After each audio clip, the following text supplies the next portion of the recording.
तो देखो भाई लोग, लास्ट मंथ का कार सेल्स रिपोर्ट आउट हो चुका है। तो इस वीडियो के अंदर मैं उन 10 कारों के बारे में डिटेल में बात करूंगा जो कि पिछले महीने पूरे इंडिया में सबसे ज्यादा बिकी है। और यहाँ पर इंटरेस्टिंग चीज मैं आपको बताना चाहूंगा, टाटा मोटर्स ने एक बार फिर से मारुति सुजुकी को काफी बड़ा सबक सिखा दिया है। वो कैसे, चलिए फाइंड आउट कर लेते हैं। 10th पोजीशन पर लास्ट मंथ हुंडई की वेन्यू आई है, जिसके पिछले महीने 10,342 यूनिट बिके हैं। यहाँ पर एक यूनिट का मतलब होता है एक कार। लास्ट ईयर के अप्रैल में हुंडई वेन्यू का सेल था 8,392 यूनिट। तो यहाँ पर आपको हुंडई वेन्यू के सेल्स में लगभग 20% की ग्रोथ देखने को मिल जाएगी। वेन्यू की कीमत स्टार्ट होती है 7,72,000 रुपीज से बेस मॉडल की एक्स-शोरूम कीमत, और टॉप मॉडल की एक्स-शोरूम कीमत 13,18,000 रुपीज तक चली जाती है। 2023 में अगर आपको एक अच्छी कॉम्पैक्ट एसयूवी कार लेनी है तो आप हुंडई वेन्यू के बारे में डेफिनेटली सोच सकते हैं। 9th पोजीशन पर इको आई है, और इको के पिछले महीने 10,504 यूनिट बिके हैं, लेकिन लास्ट ईयर के अप्रैल में 11,154 यूनिट बिके थे। तो यहाँ पर आपको इको के सेल्स में लगभग 6% की गिरावट देखने को मिल जाएगी। और इको की कीमत स्टार्ट होती है 5,27,000 रुपीज से, और इको के टॉप मॉडल की एक्स-शोरूम कीमत 6,53,000 रुपीज तक चली जाती है। हालांकि इको के अंदर आपको एक पेट्रोल और एक सीएनजी किट का ऑप्शन मिल जाएगा। 8th पोजीशन पर टाटा की पंच आई है, जो कि इंडियन मार्केट में तबाही सी मचा रही है, और टाटा पंच ने एक बार फिर से टॉप 10 लिस्ट के अंदर अपनी जगह हासिल कर ली है। लास्ट मंथ टाटा पंच के 10,934 यूनिट बिके हैं, और लास्ट ईयर के अप्रैल में 10,132 यूनिट बिके थे। यहाँ पर आपको टाटा पंच के सेल्स में लगभग 7% की ग्रोथ देखने को मिल जाएगी, और आने वाले समय में ये ग्रोथ डेफिनेटली बढ़ने वाली है, क्योंकि टाटा पंच का सीएनजी मॉडल बहुत जल्दी लॉन्च हो जाएगा। इसके अंदर आपको टर्बोचार्ज पेट्रोल इंजन का ऑप्शन भी मिल जाएगा, और टाटा पंच का ईवी मॉडल भी इसी साल इंडियन मार्केट में लॉन्च होने वाला है। टाटा पंच की कीमत स्टार्ट होती है 6 लाख रुपीज से बेस मॉडल की एक्स-शोरूम कीमत, और पंच के टॉप मॉडल की एक्स-शोरूम कीमत 8,45,000 रुपीज तक चली जाती है। 7th पोजीशन पर अल्टो K10 आई है, जिसके सेल्स में आपको थोड़ी सी इंप्रूवमेंट देखने को मिल जाएगी।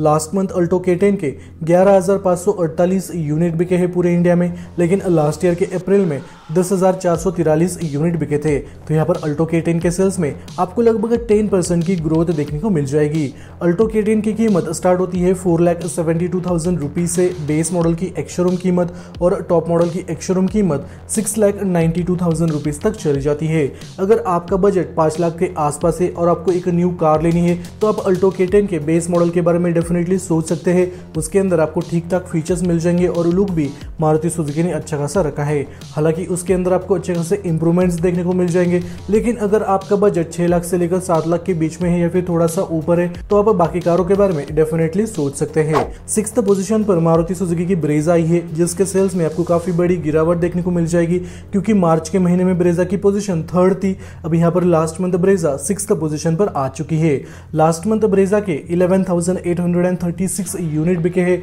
और लास्ट ईयर के अप्रैल में 11,764 यूनिट बिके थे। यहाँ पर आपको 0.6% की ग्रोथ देखने को मिल जाएगी, लेकिन मार्च के महीने में ब्रेजा के लगभग 16,000 यूनिट बिके थे। तो यहाँ पर काफी बड़ी गिरावट आ चुकी है सिर्फ एक महीनों के अंदर। शायद इसके पीछे वेटिंग पीरियड सबसे बड़ा रीजन हो सकता है। ब्रेजा की कीमत स्टार्ट होती है 8,29,000 रुपीज से, और टॉप मॉडल की एक्स-शोरूम कीमत 14,14,000 रुपीज तक चली जाती है। 5th पोजीशन पर हुंडई की क्रेटा आई है, और हुंडई क्रेटा के पिछले महीने 14,186 यूनिट बिके हैं, और लास्ट ईयर के अप्रैल में 12,651 यूनिट बिके थे। यहाँ पर 11% की ग्रोथ हो चुकी है हुंडई क्रेटा के सेल्स में, और क्रेटा का भी फेसलिफ्ट मॉडल इसी साल इंडियन मार्केट में लॉन्च होने वाला है। हुंडई क्रेटा के करंट मॉडल की कीमत 10,87,000 रुपीज से शुरू होती है, और टॉप मॉडल की एक्स-शोरूम कीमत 19,20,000 रुपीज तक चली जाती है। 4th पोजीशन पर टाटा की नेक्सॉन आई है, जो कि मार्च के महीने में 5th पोजीशन पर थी, लेकिन अब टाटा की नेक्सॉन की पोजीशन आपको थोड़ी सी ऊपर देखने को मिल जाएगी। लास्ट मंथ टाटा नेक्सॉन के 15,002 यूनिट बिके हैं पूरे इंडिया में, और लास्ट ईयर के अप्रैल में 13,471 यूनिट बिके थे। तो टाटा नेक्सॉन के सेल्स में लगभग 10% की ग्रोथ हो चुकी है, और दिन पे दिन इस कार को काफी बेहतरीन तरीके से रिस्पांस मिल रहा है। टाटा की नेक्सॉन या फिर मारुति सुजुकी की ब्रेजा, इन दोनों में से आप किस कार के साथ जाना चाहोगे कमेंट सेक्शन में जरूर बता देना। थर्ड पोजीशन पर बलेनो आई है, जिसके सेल्स में काफी बड़ी ग्रोथ हो चुकी है और बलेनो के पिछले महीने 16,180 यूनिट बिके हैं और लास्ट ईयर के अप्रैल में लगभग 10,398 यूनिट बिके थे। तो यहाँ पर बलेनो की सेल्स में लगभग 43% की ग्रोथ हो चुकी है और बलेनो की कीमत 6,61,000 रुपीज से शुरू होती है और टॉप मॉडल की एक शोरूम कीमत 9,88,000 रुपीज तक चली जाती है। दूसरे पोजीशन पर मारुति सुजुकी की स्विफ्ट आई है और इस कार के भी सेल्स में आपको काफी बड़ी ग्रोथ देखने को मिल जाएगी। लास्ट मंथ स्विफ्ट के 18,573 यूनिट बिके हैं और लास्ट ईयर के अप्रैल में 8,898 यूनिट बिके थे। तो यहाँ पर लगभग 70% की ग्रोथ हो चुकी है स्विफ्ट के सेल्स में और इस कार की कीमत 5,99,000 रुपीज से शुरू होती है और टॉप मॉडल की एक शोरूम कीमत 9,03,000 रुपीज तक चली जाती है। फर्स्ट पोजीशन पर वैगनआर फिर से आ चुकी है। हालांकि पिछले कुछ महीनों से इसकी पोजीशन थोड़ी सी नीचे गई थी, लेकिन एक बार फिर से वैगनआर ने फर्स्ट पोजीशन हासिल कर ली है।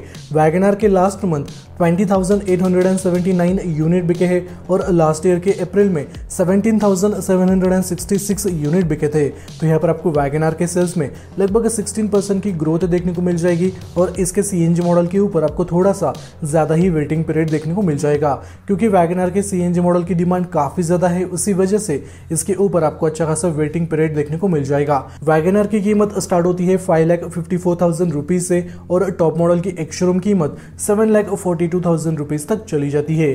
तो ये 10 कार्स थी जो कि लास्ट मंथ पूरे इंडिया में सबसे ज्यादा बिकी है। इस वीडियो के बाद मैं टॉप 25 मोस्ट सेलिंग कारों के ऊपर वीडियो लाऊंगा, top 25 best selling SUV cars के ऊपर भी वीडियो लाऊंगा। तो आप मेक श्योर करना कि आपने चैनल को सब्सक्राइब करके बेल नोटिफिकेशन को ऑन करके रखा है।